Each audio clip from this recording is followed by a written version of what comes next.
And you can't look down to read the speech. You have to take the speech up. Because if you did, your neck would break. I'm 75 now, and I can't remember anybody except the Queen being there.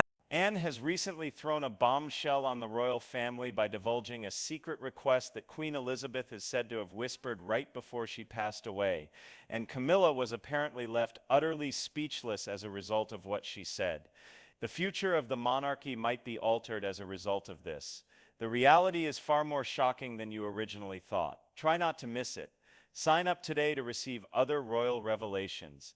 The unwavering dedication to duty that Queen Elizabeth exhibited was well known across the world.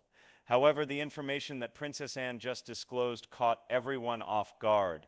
Even in the final hours of her stay at Balmoral, the Queen maintained her concentration on her duties without wavering. Anne asserts that the Queen did not slow down even when the majority of people would have done so. She was given her typical red box, which was stuffed with state documents, and she proceeded to peruse and review the files as if it were a typical routine day at work. She wasn't simply a habit, it was a part of who she was. This moment, as Anne described, gave a vivid image of the situation, an emperor who never really ceased to serve his subjects. In spite of this, Anne had the impression that something more significant had taken place as she narrated this peaceful time. Any information that was not documented in any official diary. All of the time, if I made a statement, I was told that I was a dinosaur. What was the Queen's statement? To what extent did Anne, out of all the people, hear it? Anne's comments have a significant amount of emotional weight, and there is a sense that the Queen may have transmitted something that goes beyond the realm of tradition, something that is more personal. Just one last thought, a request from the bottom of my heart, and whatever it was, it's possible that it altered everything. It was not Anne's intention to be at Balmoral during that particular week, yet she found herself there for reasons that she could not explain. She had been traveling throughout Scotland on royal duties when she made the decision to stop by and stay the night. Her decision was fairly impromptu for her. She was caught off guard by the significance of that decision, which she had not anticipated. In a subsequent statement, Anne referred to her presence at the Queen's side as something that was beyond coincidence and practically the result of fate. It had been her intention to travel south, but something prevented her from doing so. In the event that you have someone who is internationally recognized as being that, and not only in your country, because of that delay she arrived at the right time for the situation. Despite the fact that it was not intended, it turned out to be in the best possible way. When the next day arrived, things started to change. The energy of the Queen began to wane, and the household became aware of this. When Anne found herself back by her mother's side, she was reminded of the wonderful bond that she had always shared with her mother. Moreover, in her capacity as a daughter, she is a princess. She was not by herself. On the same day, Charles also paid a visit. It was not the people that came that Anne remembered the most. In the course of those hours, her mother uttered those words in a whisper. An unobtrusive remark, a contemplation, or perhaps a last request that had been kept hidden until this moment could be communicated. Princess Anne revealed something that had been kept hidden for a very long time, a concern that her mother had been harboring in private. This revelation came as the Queen became more quiet in her final hours.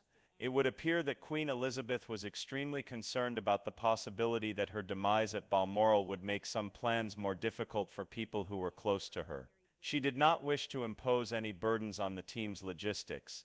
Neither ceremony nor custom played a role in this. This was about not being a nuisance to anyone. And as you can probably assume, his opinions have been articulated in a straightforward manner. This information was disclosed by Anne during a special show that was centered on the upcoming reign.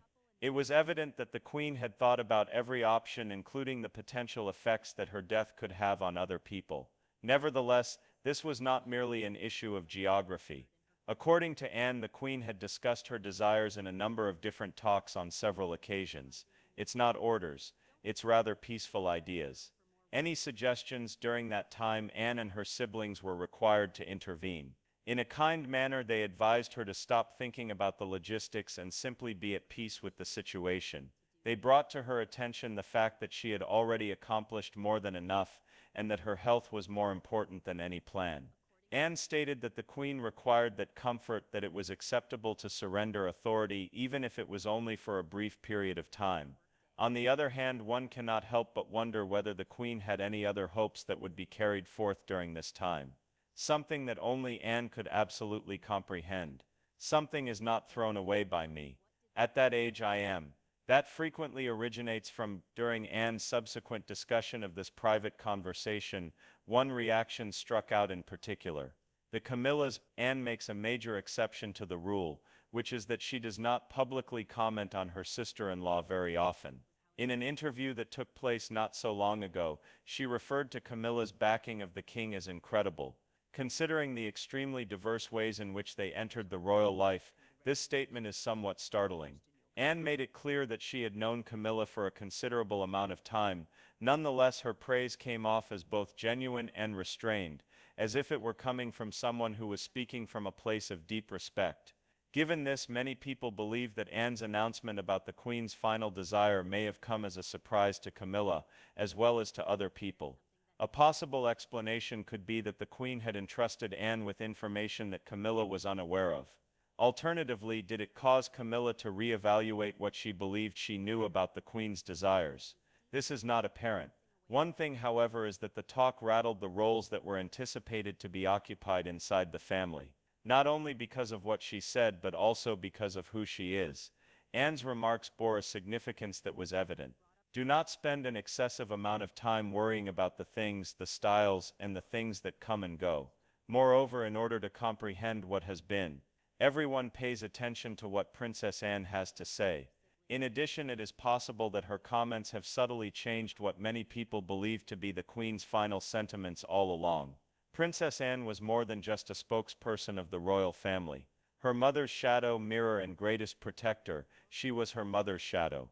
Not only did Anne and the Queen share a physical similarity, but they also shared a profound emotional connection dating back to their childhood. They shared a passion for dogs, horses, and the fresh air of the countryside. There are several ways in which Anne inherited more than the expectations that were shaped by the Queen's crown. Her nature was passed on to her. Anne ultimately became her mother's modest partner in duty over the course of her life. From her participation in royal tours in the 1970s to her participation in Olympic competitions, Anne exemplified the same tenacity and grace. In point of fact, the Queen herself was the one who proudly presented her daughter with a trophy at a significant horse competition in the year 1971. It was a moment that conveyed more than any words could possibly say. You are required to deal with it in a variety of various ways, not least of all because Anne not only worked beside the Queen, but she also gained an understanding of her. She became the one to defend her publicly when opponents accused the Queen of being a distant mother. This is because she was the one who made the accusation. Anne flatly rejected the narrative, stating that her mother had a profound concern for her, but that she also had a great deal of responsibility. She was aware of this fact. In addition, it is possible that this is the reason why she picked Anne to disclose her most private problems when the time came. The reason for this is not formality but trust, the kind of trust that could only be carried forth by a daughter who had a deep understanding of her mother. At the time when it was time to part ways, Princess Anne stood next to her brothers in a moment of celebration that will live long in the memory. It was a serious, passionate, and intensely personal vigil that took place at Westminster Hall. In spite of the fact that Anne was the only daughter, she was not only included but also led. While she was clothed in full military garb and stood guard beside the coffin of her mother, her presence conveyed the exact meaning of the situation. It is not just a matter of interest but also of service and comprehension. The way in which individuals, after some time had passed, she reminisced about the moment when the crown was taken off the casket of the Queen. It was a peculiar sensation, similar to what she had described. A peculiar feeling of relief. It is a relief that it has been completed, to the fact that the weight of an entire era had been lifted. This was not merely a simple rite.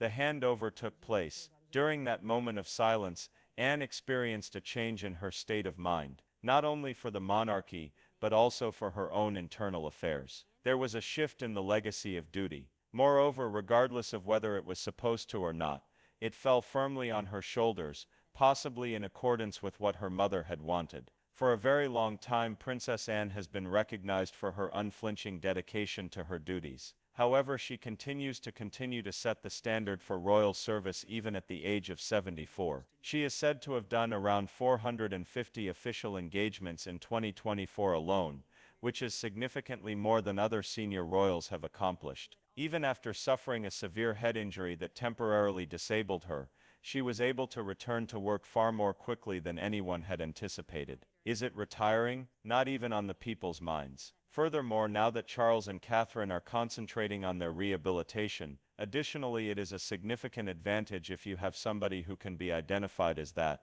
and not just in your, through her attendance at important events, her interactions with the general public, and her ability to keep the schedule running. Anne has quietly become the backbone of the royal family. Additionally, it has been said that she has taken on the role of a mentor for Princess Charlotte, assisting her in navigating the initial stages of her life as a royal. Anne does not merely fill in the blanks, she is in charge. Not by the use of spotlights or headlines, but rather through consistency. And perhaps this is the reason why the Queen had such a profound faith in her. The most dependable royal was not the only thing she was. Being the most well-prepared was her. Anne's unwavering commitment to her duties did not protect her from experiencing emotional anguish. The first marriage she ever had, to Captain Mark Phillips, started out with a lot of promise but eventually fell apart. They were brought together by their mutual interest in horses. Both of them competed at the Olympic level. Their wedding in 1973 was a worldwide event that was witnessed by millions of people. She wore a high-collar gown and a tiara that was identical to the one that her mother had worn many years previously. On the other hand, the partnership developed tensions behind the scenes as a result of the demands of royal life. Both Mark's increasing distance and his dedication to other things only served to increase the gap. After some time had passed, it was revealed that he had a child from a previous relationship, and the pair made the decision to end their relationship. They finalized their divorce in the year 1992. Anne didn't give it much thought. She instead concentrated on her family, her responsibilities, and moving forward with her life. Similar to her mother, she handled difficult situations with poise. In addition, she did not let her personal failures to determine her public purpose, much like her mother did. When Anne thought back on the last few days of her mother's life, one truth jumped out to her. The Queen was constantly reflecting on the welfare of others. Concerns about her passing that she kept to herself were not motivated by dread. The goal was to avoid causing anyone else any inconvenience. She was exactly like that. It is selfless, with respect. Some people, however, believe that her last wish was not simply about the timing or the location. It's possible that it was about our legacy. One of the people she trusted the most received a message in a calm manner. A daughter who had been present, who listened attentively, and who always conducted herself with the same level of responsibility. While Anne does not speak in riddles, when she makes a hint at something that is not explicitly stated, it causes people to lean in closer. And it's possible that the Queen had that very intention in mind. Therefore, what was the last wish that Queen Elizabeth had? Even though we might never know everything, Princess Anne has a piece of the puzzle. The words she spoke, the deeds she took, and her presence. The evidence suggests that there is more to it. As far as you can tell, what was it? Your ideas are welcome in the comments section. Moreover, don't overlook the fact that the next royal story is about to begin right now.